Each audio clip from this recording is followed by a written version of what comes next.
తాకట్లో ఉన్న మీ బంగారాన్ని విడిపించి ఆ రోజు ఆన్లైన్ రేటుకి కొంటాం. Sharma gold company. నమస్కారం, నేను మీ జాహ్నవి. ముందుగా ప్రేక్షకులందరికీ సంక్రాంతి పర్వదిన శుభాకాంక్షలు. మరి అందరూ సంక్రాంతి పండుగ చేసుకోవడానికి రెడీ అయిపోయారు కదా. సో దాదాపుగా అందరూ టికెట్లు అన్ని బుక్ చేసేసుకుని ఉన్నారు కదా.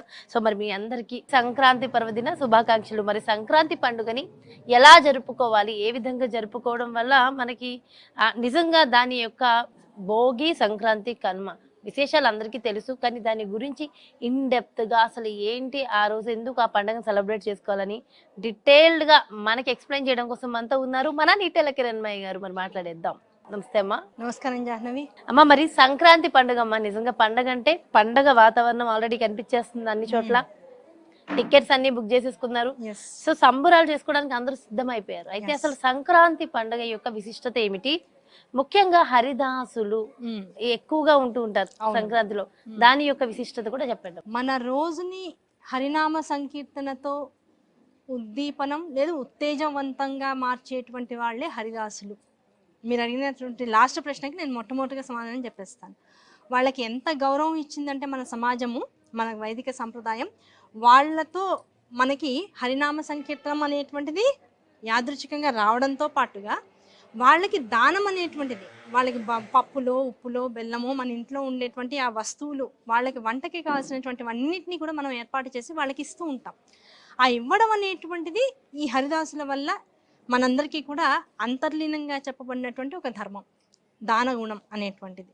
దాంతోపాటుగా హరిదాసులు వచ్చినటువంటి ఇంట హరినామ సంకీర్తనతో ఏ తెల్లవారైతే జరుగుతూ ఉండి మొత్తం రాత్రి దాకా నామ సంకీర్తన అనేటువంటిది అందరి నోళ్లలో తిరుగుతూ ఉంటుంది. మొట్టమొదటి లేవంగానే ఏది వింటామో అదే ఆ రోజంతా మనకి నోట్లో తిరుగుతూ ఉంటుంది.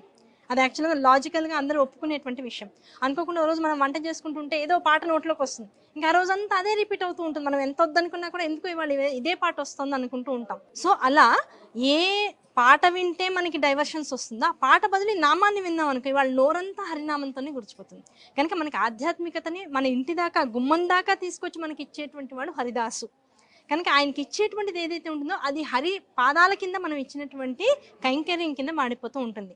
కనుక అద్భుతమైనటువంటి ఒక ఆరంభానికి, మనకి ఇంటికి వచ్చేటువంటి ఐశ్వర్యంలో ఒక భాగాన్ని మన సమాజానికి కూడా పంచాలనేటువంటి ఒక అద్భుతమైనటువంటి విషయాన్ని మనకి తెలియపరిచేటువంటి వాళ్ళు మన వైదిక సంప్రదాయంలో ముఖ్యంగా హరిదాసులు. అలాగే గంగిరెద్దుల వాళ్ళు కూడా వస్తూ ఉంటారు. సంక్రాంతి, భోగి పండుగల దగ్గరకు వస్తున్నాయంటే అసలు ఈ ధనుర్మాసం అంతా తిరుగుతూనే ఉంటారు గంగిరెద్దుల్ని పెట్టుకుని. ఆ గంగిరెద్దులతో రకరకాల విన్యాసాలు చేయిస్తూ ఉంటారు. అది మన ఇంటికి వచ్చి మనకి శుభాలు కలగాలని చెప్పేసి దీవిస్తూ ఉంటుంది. ఇలాంటి వాటి వల్ల ఏం కలుగుతుంది అంటే ప్రకృతికి దగ్గరగా మన పిల్లలు వెళ్తూ ఉంటారు. సో ఆ గంగిరెద్దుల వాళ్ళకి మనకి ఉండేటువంటి ఆ ఆనందం, ఆ రిలేషన్షిప్ ఏంటంటే మన ఇంట్లో మనందరం కొత్త బట్టలు కొనుక్కుంటాం పండక్కి. మొదటి ఒక అమ్మవారికి ఇస్తున్నాననే భావంతో గంగిరెద్దు మీద కూడా ఒక చీర కప్పడమో, పంచ కప్పడమో ఇలాంటివన్నీ కూడా అలవాటుగా వస్తూ ఉంటాయి. కేవలం మనకే కాదు, సమాజానికి కూడా ఇవ్వాలి. మన ఇంట్లో వాళ్ళమే కాదు, ఆ గంగిరెద్దు రూపంలో వచ్చినటువంటి ఆ శివదాసుడు, ఇందాక హరిదాసుడు గురించి మాట్లాడుకున్నాం, ఈయన శివదాసుడు. అవును కదా. నంది అనేటువంటి వారు ఎవరికి వాహనం అంటే శివయ్యకి వాహనం. వీళ్ళిద్దరూ ఈ మూడు పండగ దినాల్లోనూ కూడా మన ఇంటికి వచ్చి మనల్ని తట్టి లేపుతూ ఉంటారు. నువ్వు నీ కడుపు కోసమే, నీ సుఖాల కోసమే కాదయ్యా, భగవంతుణ్ణి ఒక రాతిలో ఉండేటువంటి విగ్రహంలో ఉండేటువంటి స్వరూపంగా ఎలా చూస్తావో సమాజంలో ఉండేటువంటి ఇలాంటి స్వరూపాల్లో కూడా భగవంతుణ్ణి చూడు అని చెప్పేటువంటి స్వరూపంగా హరిదాసులు వస్తారు, గంగిరెద్దుల వాళ్ళు వస్తారు. వీళ్ళకి సమమైనటువంటి స్థితిలో వాళ్ళని ఆనందపరిచి కనుక పంపించగలిగితే అసలు ఆ ఇంట లోటు ఉండదు. ఏ రకానికి అంటే ఆర్థికంగా కావచ్చు, ఆరోగ్యపరంగా కావచ్చు, ఆనందాలకి కావచ్చు, సౌభాగ్యాలకి కావచ్చు, లోటు మన ఇంట్లో ఉండదు అనేటువంటిది పెద్దలు చెప్పేటువంటి విషయం. కనుక ఈ రెండు విషయాలు మాట్లాడుకున్నా ఇంకా మనం సంక్రాంతిలోకి అడుగు పెడుతున్నాం. నిన్న భోగి పండుగ చేసుకున్నాం. ఆ భోగి పండుగలో విషయాల్లో భోగి మంటల గురించి మాట్లాడుకున్నాం, భోగి ఉన్నటువంటి విశేషాలు మాట్లాడుకున్నాం. ఆ భోగితోనే మనం ఈ ధనుర్మాసం అంతా వేసేటువంటి ప్రత్యేకమైన ముగ్గులు కూడా పూర్తవుతాయి. నిన్న పెట్టినటువంటి సాయంకాలం పెట్టినటువంటి ఒక గొబ్బెమ్మతో ఇంక వదిలేస్తాం, ఇంకా మళ్ళీ గొబ్బెమ్మలు పెట్టాం. ఆ గొబ్బెమ్మలన్నీ కూడా దేనికి సంకేతము అంటే మన ఇంట్లోకి బ్యాక్టీరియాని రాకుండా ఆపేటువంటి ఒక అద్భుతమైనటువంటి వస్తువు. గొబ్బెమ్మ దేంతో చేస్తాము అంటే ఆవు పేడతో చేస్తాం.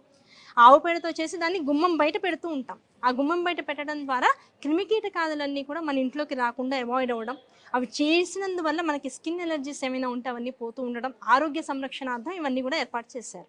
తర్వాత వచ్చేటువంటి పండుగ సంక్రాంతి పండుగ. ఇవాళ పొద్దున ప్రతి వాళ్ళు కూడా తప్పనిసరిగా ఈ 3 రోజులు, అందులో ఇవాళ సంక్రాంతి రోజు ప్రత్యేకంగా నువ్వుల నూనె రాసుకుని, కారణం ఏమిటి అంటే మకర రాశికి అధిపతి శని, అలాగే పుష్యమాసానికి కూడా అధిపతి శని. కనుక శనిని తృప్తిపరచాలి అంటే ఆ శనిని ముందు శరీరానికి రాచుకుని దాన్ని నలుగు పిండితో నలుగు పెట్టి తీసేసేసి తలంటూ వేడివేడి నీళ్ళతో స్నానం చేయడం అనేటువంటిది ఆ శనిని వదిలించుకోవడం లాంటిది. రిపీట్, ఆ శనిని వదిలించుకోవడం లాంటిది. అంటే శని ఉండడం వల్ల ఏం జరుగుతుంది అంటే అన్ని మందంగా నెమ్మదిగా జరుగుతాయి. కానీ ఈ సంక్రాంతి పండుగ నుంచి శనిని వదిలించుకోవడం వలన ఈ ఈ తలంట్ల వల్ల కావచ్చు, దీని వల్ల కావచ్చు, శని వదిలిపోయి మనలో చైతన్యం, అధీకృతమైనటువంటి ఆనందం ఇవన్నీ కూడా వస్తూ ఉంటాయి. దీనికోసమని తప్పనిసరిగా తలంటి స్నానం అనేటువంటిది పెట్టారు. తర్వాత చేసేటువంటి పని దేవతార్చన. తప్పనిసరిగా ఇంట్లో ఇవాళ జరగవలసింది ఏమిటంటే దేవతార్చన. ఆ దేవతార్చనలో ముఖ్యంగా శివారాధన జరగాలి అని పెద్దలు చెప్తున్నారు. ఇవాళ రోజున గనక నెయ్యితో శివుడికి విశేషంగా అభిషేకం గనక చేసినట్లయితే, ప్రత్యేకంగా నెయ్యితో, ఆర్థికపరమైనటువంటి ఇబ్బందులన్నీ కూడా తొలగిపోతాయి. నికరమైనటువంటి ఐశ్వర్యం, నికరమైనటువంటి ఆదాయం, నికరమైనటువంటి సౌభాగ్యం మన ఇంట నిలుస్తుంది అనేటువంటిది పెద్దలు చెప్తున్నటువంటి విషయం.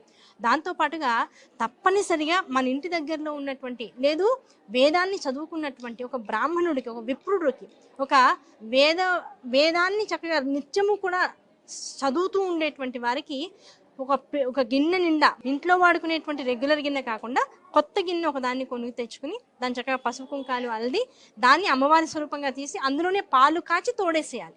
మళ్ళీ అందులో నుంచి భాగం తీయకూడదు. పాలు కాచి తోడేసినటువంటి ఆ గిన్నెని పైన మూతతో సహా ఒక పసుపు కొమ్ము కట్టి, ఆ పసుపు కొమ్ముతో దక్షిణ తాంబూలాలతో పాటుగా ఒక వస్త్రాన్ని, తెల్లటి వస్త్రాన్ని కూడా పెట్టి బ్రహ్మగారికి గనక దానం ఇచ్చుకున్నట్లయితే ఆ దానం వల్ల ఇంట్లో పిల్లలకి కానీ పెద్దలకి కానీ ఒకవేళ జాతక దోషాల్లో ఎక్కడైనా అపమృత్యు దోషాలు, అంటే మృత్యు భయాలు ఏమైనా కనుక ఉండి, అనారోగ్య భయాలు ఏమైనా ఉండి, వాళ్ళకి ఏమైనా రకరకాలైనటువంటి ఇబ్బందులు ఏమైనా జాతకంలో ఉన్నట్లయితే అవన్నీ ఈ దధిని దానం ఇచ్చుకోవడం వల్ల తొలగిపోతాయి అని ఎప్పుడో పురాణ ఇతిహాసాల్లోంచి చెప్తున్నటువంటి విషయం. సంక్రాంతి పండుగ కూడా మనకు ఉన్నటువంటి దోషాలు తీసేస్తాయి. సంక్రాంతి అంటే మామూలు పండుగ కాదు, ఏదో గారెలు వండుకుని తినేసే పండుగ అనుకుంటారు అందరు. కాదు. మనకి ఒక సంవత్సర కాలం బాగుండడం కోసం చేసుకునేటువంటి వ్యవస్థ. పెద్దల పండుగ కూడా చెప్తూ, పెద్దల పండుగ ఇంటి వాల్తీని బట్టి, ఇంటిలో ఉండేటువంటి ఆచారాన్ని బట్టి, మన ఇంట్లో మనం ఏ రకంగా చేస్తున్నామో మన అత్తగారు మామగారు దాన్ని బట్టి శ్రాద్ధ కర్మలు నిర్వహించే వాళ్ళు ఉండాలి, తిలాతర్పణాలు ఇచ్చేవాళ్ళు ఉన్నారు, కేవలం బ్రహ్మగారిని ఇంటికి పిలిచి స్వయం పాకాలు ఇచ్చేటువంటి వారు ఉన్నారు. కనుక ఈ 3 కార్యాల్లోనూ చేసేటువంటిది, ఈ కార్యం దేనికోసం అంటే పెద్దల అనుగ్రహం ఇంట్లో ఉన్నటువంటి వాళ్ళందరికీ, మన వంశోత్తరాల వాళ్ళకి కలగాలి అనేటువంటి ఉద్దేశం. ఇలాంటి పితృతర్పణాలు కానీ, పితృదేవతల పేరు మీద చేసేటువంటి దానాలు కానీ, శ్రాద్ధకర్మలు కానీ, ఇవి మనం తృప్తికరంగా కనుక చేసినట్లయితే దీనివల్ల మన భవిష్యత్ తరాలు బాగుంటాయి. మనకి అసలు ఏ సమస్య రాదు. మనం పట్టించుకుంది ఎక్కడ పట్టించుకోమంటే దేవుడు అంటే భయపడతాం, కష్టం అంటే బాబోయ్ అంటాం. ఈ రెండింటి నుంచి భయపడకుండా ఆనందంగా ఉండాలి అంటే ఇంట్లో ఉన్న తల్లిదండ్రుల్ని బతికున్ననాళ్ళు బాగా చూసుకోవాలి. బాగా చూసుకున్న తర్వాత వాళ్ళు శరీరాలు వదిలి వెళ్ళిపోయిన తర్వాత శ్రాద్ధకర్మలు జాగ్రత్తగా పెట్టుకోవాలి. ఈ 2 సునిసూత్రాలు తెలుసుకుంటే అసలు మనం ఎక్కడా భయపడాల్సిన అవసరం లేదు, ఎవరిని దేహి అని అడగాల్సిన అవసరం లేదు, అసలు ఇన్ని రెమెడీసే అవసరం లేదు. అవి చేయలేకపోతున్నారు. అవి 2 వదిలేస్తున్నారు. తల్లిదండ్రుల్ని చూసుకోవడం మానేస్తున్నారు, పోయిన తర్వాత శ్రాద్ధకర్మలు పెట్టకుండా మానేస్తున్నారు. ఈ 2 బాగుంటే అసలు నీ ఇంట్లో నీ తల్లిదండ్రులు ఇంకా బతికున్నారా, నీ అంత లక్కీయెస్ట్ ఫెలో ఎవరు లేదు ప్రపంచంలో. నువ్వు ఏ గుడికి వెళ్ళొద్దు, నువ్వు ఏ ప్రదక్షిణాలు చేయొద్దు, నువ్వు ఎవరికి దానాలు చేయగల, ధర్మాలు చేయగల, నీ ఇంట్లో తల్లిదండ్రుల్ని నువ్వు బాగా చూసుకుని పొద్దున్న లేవగానే స్నానం చేసి, వాళ్ళ స్నానం అవగానే వాళ్ళ కాళ్ళకి దండం పెట్టు, నీకు అన్ని దోషాలు పోతాయి. నేను ఛాలెంజ్ చేసి చెప్తున్నా. అసలు ఇన్ని రెమెడీస్ అక్కర్లా, ఇంత గొంతు చించుకోవడాలు అక్కర్లా, ఇంత గోళలు అక్కర్లా. అదొక్కటే వదిలేస్తున్నాం, మిగతా అన్ని చేస్తున్నాం. చాలా సంతోషం. ఇంత అద్భుతమైనటువంటి రోజు ఈ రోజు. అలాగే రుద్రాభిషేకం గురించి మాట్లాడుకున్నాం. ఆవు నెయ్యితో విశేషంగా రుద్రాభిషేకం చేయాలి. అలాగే పెరుగుని బ్రహ్మగారికి చక్కగా దానం ఇచ్చుకుంటూ ఉండాలి. దాంతో పాటుగా నైవేద్యంలో తప్పనిసరిగా పొంగలి, సంక్రాంతి స్పెషలే పొంగలి. పాలు పొంగించి ఇళ్లల్లో, లేదు చక్కగా చెరుకు రసంతో విశేషంగా పొంగలి చేస్తూ ఉంటారు. చెరుకుతో పొంగలి. అమ్మ మరి మా కోసం, మా వ్యూవర్స్ అందరి కోసం మరి చెరుకుతో పొంగలి చేసి చూపిస్తారా? మాకు ఒక ఐటమ్ చేస్తాం. అలా చెరుకు రసంతో, చెరుకు గడతో తిప్పుతూ, ఇంకా గరిటెలు వాడరు. అప్పుడే పంటల నుంచి కొత్తగా చెరుకు ఇంటికి వస్తుంది. ఆ చెరుకుతో చక్కగా మొత్తం ఆ తొక్కంతా తీసేసి దాన్ని గరిటెగా చేస్తూ పొంగల్ని చేస్తారు ఆ రోజు. ఓకే, మీ అందరి కోసం అది ఖచ్చితంగా చేయించి ఆ ఐటమ్ ఎలా చేయాలో కూడా చూపించేస్తాం. మరి అలాంటి రుచి ఒకసారి తింటే ఇంకా మన ఇంట్లో మామూలు పొంగల్ అసలు మనకి నచ్చదు. అంతేనంటారు. రుచిగా అంటే ఉంటుంది. పాలు వాడరా అమ్మ అందులో? పాలు వాడతాం, మెయిన్ గా చెరుకు రసం నుంచి వచ్చిన రసం ఏదైతే ఉంటుందో దాంతో ఉడికిస్తాం అన్నమాట. పైనుంచి మళ్ళీ పాలు పోస్తాం, అది వేరే విషయం. అది ఇంకా మళ్ళీ విడిగా బెల్లం కొద్దిగానే తప్ప బాగా తీపి రావడం కోసం ఇంకేం చేయం. పైన చాలా విశేషంగా ఒరిజినల్ గా వినడానికి ఉంటుంది. కూడా. ఎర్త్ వాసన, భూమి ఇది వాసన ఖచ్చితంగా చేయవలసిన తప్పనిసరిగా నైవేద్యం. చేయవలసింది నైవేద్యం. పొంగలి తప్పనిసరిగా ఇవాళ రోజు నైవేద్యంగా పెట్టుకుంటూ ఉండాలి. దాంతో పాటుగా ఇంటి ముందు ముగ్గులు సరే సరి, కొత్త బట్టలు సరే సరి, దాంతో పాటు మన దగ్గరలో ఉన్నటువంటి ఆలయం పెరుగు దానం ఇచ్చుకునేటప్పుడు ఇంటిల్లిపాతికి వెళ్ళి ఒకేసారి దేవాలయ సందర్శనం చేసుకురావడం ఇవాళ స్పెషల్. ఎవరో ముందు ఒకళ్ళు వెళ్తారులే, తర్వాత ఇంకోళ్ళం వెళ్దాం, తర్వాత ఇంకోళ్ళం వెళ్దాం, ఆడవాళ్ళు వంటల్లో బిజీగా ఉంటారులే, అలా కాదు. ఇంటిల్లిపాతి పెద్దవాళ్ళ దగ్గర నుంచి చిన్నవాళ్ళ దాకా కలిసి వెళ్ళి దేవాలయ సందర్శనం చేసుకురావడం అనేటువంటి సంక్రాంతి మెయిన్ పండుగ రోజు ఉండేటువంటి ప్రధాన కార్యక్రమం. ఒకవేళ ఎవరికైనా కుదరలేదంటే వాళ్ళ వరకు తర్వాత వెళ్ళొచ్చు. కానీ ఇలా వెళ్ళడం ఇవాళ రోజున మనం ఆచరించాల్సినటువంటి విధుల్లో ప్రత్యేకమైనటువంటి విధి. అది విడిగా ఎప్పుడు అలా వెళ్ళాం. కనీసం ఇవాళ వెళ్దాం, సంవత్సరానికి ఒక రోజు ఇంట్లో అందరం కలిసి వెళ్ళాలి కదా, అది విశేషం. నిజంగా చాలా చాలా మంచి విషయాలమ్మా, నిజంగా ఎవరికి తెలియని విషయాలు, చాలా చక్కటి విషయ పరిజ్ఞానాన్ని మా అందరికి అందించారు. థ్యాంక్ యూ సో మచ్ అమ్మా, నమస్కారం.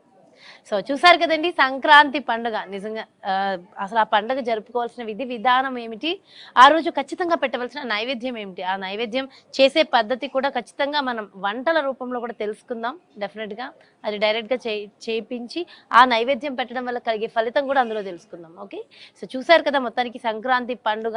వింటూ ఉంటే చాలా చాలా బాగుంది. దీంట్లోనే తెలియకుండా మంచి మంచి రెమెడీస్ వచ్చేసాయి కదా, అవన్నీ ఫాలో అవ్వండి. అందరూ ఆనందంగా సంబరాలు జరుపుకోండి. మరో చక్కటి కార్యక్రమంతో మళ్ళీ మీ ముందుకు వచ్చేస్తాను. నమస్కారం, మీ జాహ్నవి.